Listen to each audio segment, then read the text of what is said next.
Ciò che rende Cagliari meravigliosa e indimenticabile è quel suo distendersi morbido tra il dolce e il poetico.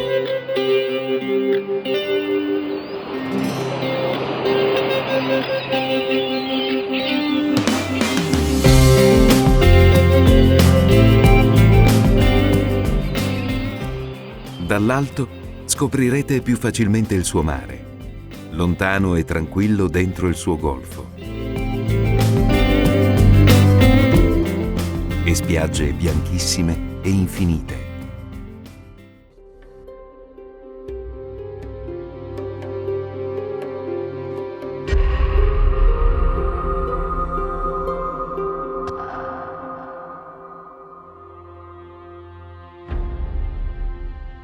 Circa 600 anni prima della nascita di Cristo, in Sardegna arrivarono i Fenici, popolo di navigatori e commercianti provenienti dal Medio Oriente, che dopo i primi contatti con gli abitanti, per gli scambi di manufatti con le materie prime del luogo, si insedieranno stabilmente nell'isola.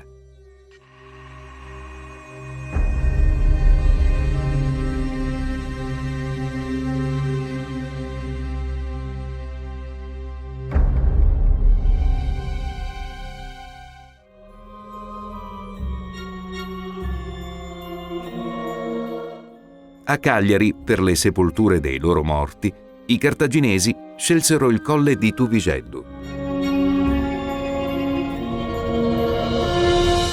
Scaveranno nel calcare pozzi profondi, a forma di parallelepipedo, realizzando poi, perpendicolarmente alle pareti di questi pozzi, una camera in cui sistemavano il defunto, a volte coperto da un lenzuolo, a volte da un coperchio o dentro una bara simile a quelle utilizzate ancora oggi.